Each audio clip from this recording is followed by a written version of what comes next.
Hi everyone, if you're new here, my name is Kiana. I hope you all are having a great day. I have notes today, so I don't know if it's going to be a lengthy video, but I definitely need to write notes. Today we are going to talk about J. Cole's newest album, The Off Season. And if you know anything about me, you know that I would say, a really big J. Cole fan. I'm not a stan, right? He's not my god or anything, but I am a really, really, really, really, really big fan of J. Cole. The Off Season was released May 14th, 2021, and it was the day after my birthday. And yes, I listened to it the day it came out, and I listened to it in the car. I don't know. My boyfriend's a musician, and a lot of musicians that I know tend to, like, after they mix a song, they listen to it in the car, like, to gauge what the song will really sound like. I don't know the logistics of that. I just know it's done a lot. But whatever. I listen to it in the car. I have a couple, and by a couple I mean 1, 2, 3, 4, 5, 6 takeaways from the album. The way I'm going to do it is my favorite song / songs. Are there any skips? What did this album feel like? I always like answering that question. Like, what did it feel like? What is this album? And just like a little. Oh, is that 6? 1, 2, 3, 4. Girl, that's 5. And just another takeaway. Can't count. The Off Season is J. Cole's sixth studio album. It was released on May 14th, 2021. It features Morray, 21 Savage, Lil Baby, Bas, and Black, also known as 6LACK, if you're like me and I didn't know how to pronounce his name. It's J. Cole's first album since 2013, Born Center, that to contain guest features on it. There were 3 singles on this album, which was Interlude, which was like released the week before the album came out, The Climb Back, and then also Lion King on Ice was supposed to be on this album. I don't know why it didn't make it on there, but it didn't.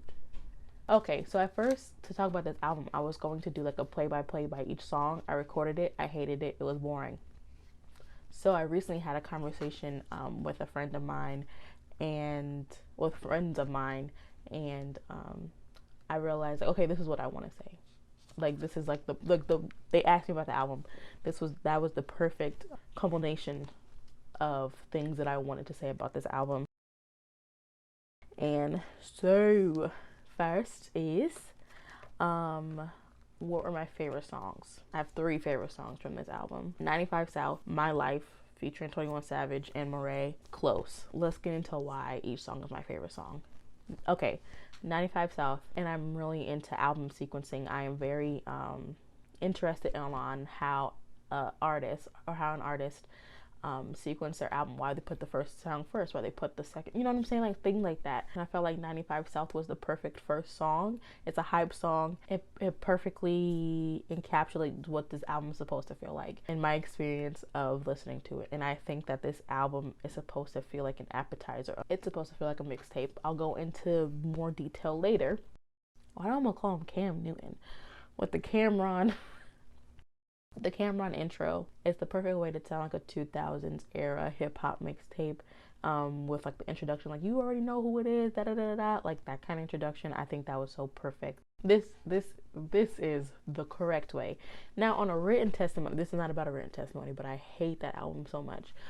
A written testimony where Jay-Z opens up, someone as big as Jay-Z opening up your album with a verse, and this was your debut album that we've been waiting eons for. Wrong move, right? Jay-Z is petty and underhandedly a snake for doing that. I wouldn't even allow someone to do that.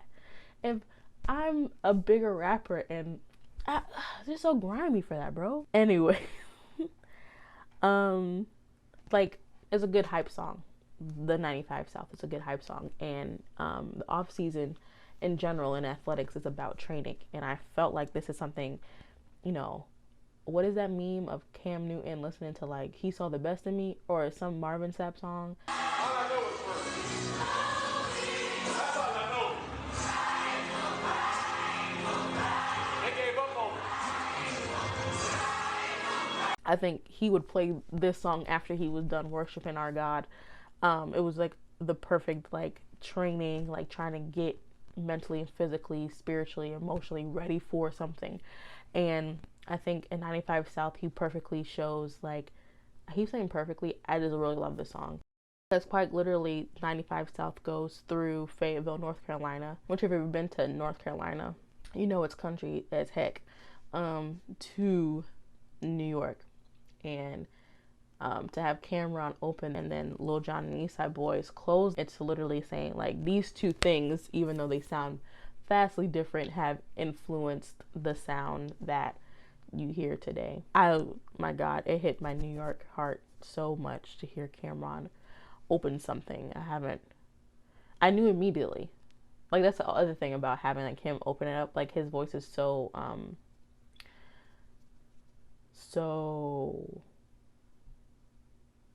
like potent, and his voice is so recognizable. Second favorite song is My Life. 21 Savage and Cole are a dream team. I don't know what they did.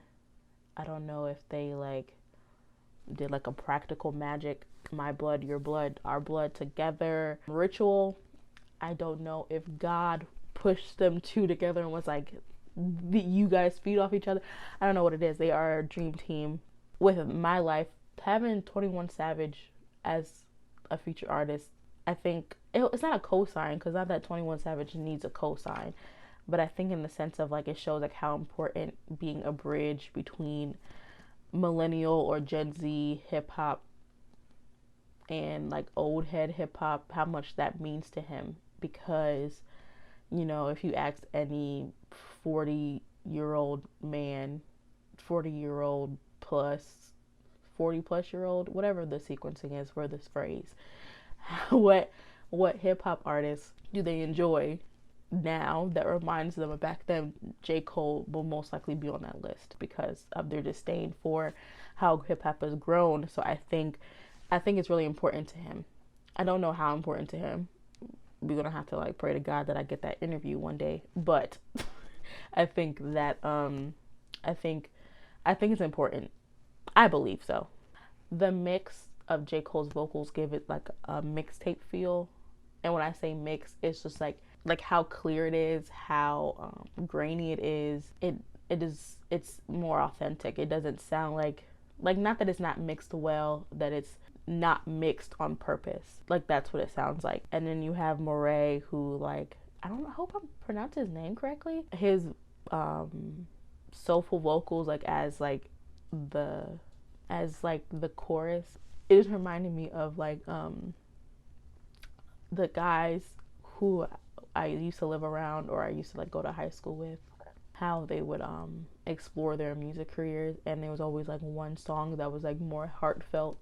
It'll be like 12 songs in the mixtape, songs 1 through 7 trap, straight up trap, and then there's one song, you know, that he either dedicated to his mama or his dead brother or something like that, that is just more like heartfelt. That's what that sounded like to me. And because I have that experience, I think that's what they were going for. I want more J. Cole and 21 Savage. I want either a joint tape or joint something. I need something more. 2 songs or however many songs. Great. Amazing first start, but let's get this rolling. Third song is Close. Oh my God. When I tell you I love this song. This song is about him reminiscing on a friend who succumbed to the temptations of drugs and gang life, and he, like, J. Cole is just basically talking about like how, you know, they took different paths, so the friendship has deteriorated over time. A bunch of these songs have like a single verse, and sometimes, in my opinion, like I feel like it's enough. But this is one of the songs where I feel like I wanted more. Not because it wasn't good enough, but because it was so good that I wanted more than just what he offered, because it felt really complete in the same sense, you know? The rhyme schemes, the words work so well together. Each ending of the bar or of the line rhymed with close. And sometimes I can feel a little bit forced. It can feel a little like cliche or like cringy. It felt like he really took his time to figure out what are the perfect words. The focus and the meticulousness that it takes to write a verse like this shows. I think it's my favorite verse in the whole album. 10 out of 10 delivery, 10 out of 10 storytelling, just like J. Cole always delivers great storytelling. Everything was a 10 out